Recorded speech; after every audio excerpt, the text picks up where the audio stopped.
अमरावती विभागातील 5 जिल्हे नव्हे तर संपूर्ण विदर्भातील जे सर्वात जास्त शस्त्रक्रिया होतात ते अमरावती येथील सरकारी रुग्णालय सुपर स्पेशालिटी या ठिकाणी। परंतु मागील 3 आठवड्यापासून या सुपर स्पेशालिटी रुग्णालयामध्ये एकही शस्त्रक्रिया होत नाही आणि याला कारण आहे डॉक्टरांचा संप। कारण या डॉक्टरांचा जवळपास 1 वर्षापासून जे यांना मानधन पगार दिला जातो तो सरकारने अजूनही दिलेला नाही।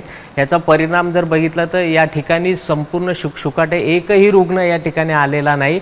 अनेक गैरसोय होते रुग्णांची, त्यामुळे सरकारने तातडीने यांचा जो मानधन जो पगार आहे तो तातडीने करावे अशी मागणी होते। तर दुसरी पण प्रतिक्रिया होती की रुग्णांना वेठीस धरू नये अशी सुद्धा काही प्रतिक्रिया समोर येते, परंतु अजूनपर्यंत यातून तोडगा निघालेला नाही। आणि ज्या ठिकाणी सर्वात जास्त शस्त्रक्रिया होतात ते वार्ड आता पूर्ण ओस पडलेले आहे, कोणीही नाही। 3 आठवडे झाले जवळपास, अजूनही शासनाने यांच्या ज्या डॉक्टरांच्या मागण्या आहेत त्या पूर्ण केल्या नाही। जवळपास 65 डॉक्टर आहे जे संपावर गेलेले आहे आणि यांचे जे पगार थकीत आहे ते 9 ते जवळपास 10 कोटी रुपये आहे जे शासनाने अजूनपर्यंत यांना दिलेले नाही। त्यामुळे यांनी संपाचा हत्यार उघडलेला आहे। परंतु इतके दिवस होऊनही रुग्णांचे इतके हाल होत आहे, परंतु तरी सरकारने याकडे लक्ष दिलेले नाही।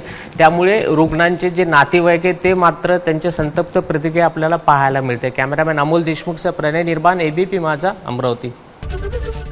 एबीपी माझा, उघडा डोळे बघा नीट।